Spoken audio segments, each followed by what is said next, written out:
Stéphane Perron, 41 ans. Comme Jean-Guy. Oui, comme Jean-Guy. Bravo. Il est parti. Oui, mais elle était très attachée à Talamoni, Marina. Oui, j'ai vu tout à l'heure.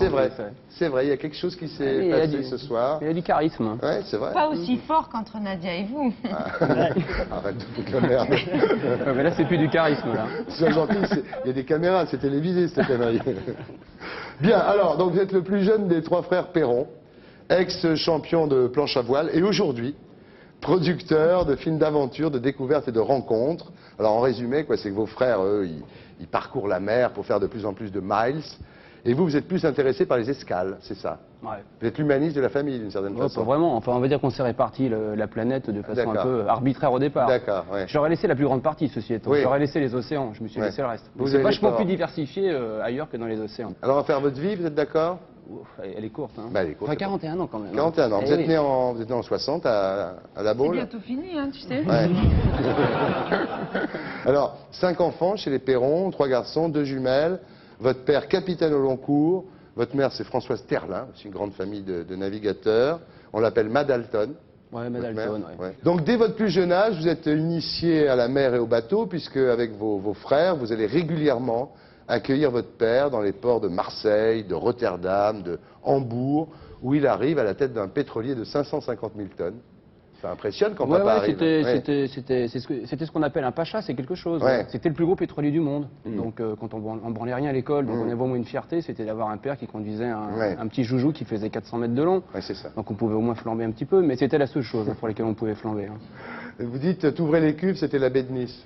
Ouais, on pouvait mettre deux paquebots France à l'intérieur, refermer les cuves et on les voyait plus. Ouais, d'accord. C'est quelque Mais chose. ça servait à quoi de mettre des paquebots dans la... Après, on mettait du pétrole dans les paquebots et on arrivait. Alors, quand vos frères Loïc et Bruno commencent à naviguer, ils vous laissent sur la plage.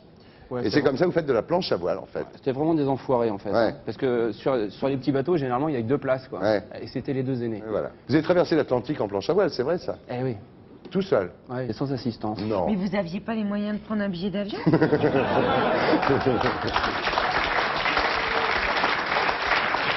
avez mis combien de temps? J'ai mis 46 jours au départ Ouais. de New York pour rejoindre La Baule en France. Mais c'était il y a 10 ans déjà. Ouais. Ouais. 46 jours tout seul, ouais, c'est un peu long. Ouais. Nadia? Il est impressionnant, franchement. Vraiment, moi, je suis impressionnée, quoi. Et voilà. Eh, c'est réglé. Incroyable. Ça y est. Cette émission, c'est une agence matrimoniale. Et alors un jour, votre chemin de Damas. Vous allez en expédition au pôle Nord magnétique, je précise, et vous êtes frappé par le regard de votre guide inuit. Et vous réalisez, subitement. Que vous l'aimez. Ouais. Oui, oui, parce qu'en plus, il vous a sorti Vous de la merde. décidez alors de faire un enfant. Mais comme c'est un homme, c'est assez difficile. Et donc, avec ce guide inuit... Non, pas du tout. Vous vous rendez compte que la Terre, votre terrain de jeu, est habité par des gens extraordinaires. C'est à ce moment-là que j'ai décidé de tout arrêter. Ouais. C'est-à-dire que je ne m'occupais que des océans comme mes frères. Et j'ai décidé effectivement d'inverser un petit peu le sens des caméras, de les tourner vers les autres. Mais c'est pas venu tout de suite, ça a mis au moins 2-3 ans. Ouais. C'est vrai que cette expédition au pôle Nord a été effectivement Un chemin de Damas. un vrai chemin. C'était il y a 10 ans, 88, 89. Ouais. Là, vous vous rendez compte que vous passez votre vie à tourner entre 3 bouées, Ouais. à taper à la porte des sponsors, Ouais.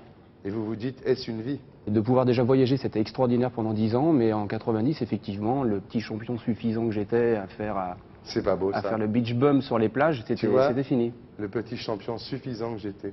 Non, ce qui m'énerve, c'est Nadia, comment elle le regarde, quoi. Ouais. Ah, attends, c'est ça, je traverse l'Atlantique, je vais voir les Inuits, je vais faire un Eskimo. Nous, on est à la télé, nous. Il y a peut-être juste aussi une question de physique, Jean-Paul.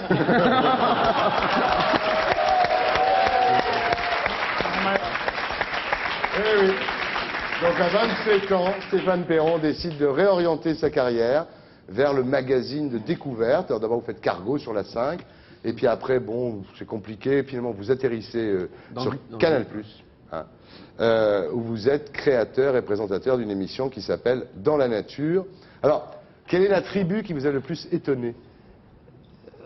Toutes les populations et les tribus qui vivent, on va dire, au nord de l'hiver, c'est-à-dire au nord du cercle polaire, et en Sibérie, puisque ça a été relativement et malheureusement protégé. Il y avait peu de gens qui pouvaient aller encore en Sibérie jusqu'en 91. Toutes ces populations sont absolument invraisemblables. Peut-être parce qu'elles y fabriquent une certaine forme de chaleur, que l'hospitalité est absolument invraisemblable. Et c'est vrai que les valeurs que défendent ces ethnies, pas seulement au nord, mais spécifiquement au nord, me fascinent. Et ce sont des gens qui vivent encore... c'est comme Danse avec les loups, sauf que c'est pas du cinéma. Ouais. Ils vivent encore sous des tipis de peau de renne, ils sont en traîneau, c'est la civilisation du renne. Ce sont des nomades, ils changent de place tous les 10 ou 15 jours. Cette légèreté en fait, de leur existence me fascine. C'est que toute idée d'accumulation en fait, dans ces ethnies, en fait, c'est une idée qui les plombe, qui les fixe et qui les incite en fait, à perdre leur mode de vie et leurs valeurs. C'est que l'idée du mouvement et de la légèreté me fascine par rapport à une société où on vit aujourd'hui, où l'idée d'accumulation et de posséder, on a besoin de posséder pour se rassurer. Eux, dès qu'ils possèdent, ils flippent. Ça me fascine. C'est vrai qu'ils offrent leurs femmes quand on arrive. On dit ça, mais on m'en a pas offert. Ah bon? Tu parles. Non, c'est vrai. Quel est l'attribut qu'offre sa femme? Non, parce que comme on cherche toujours des idées de voyage. Non, ça va vous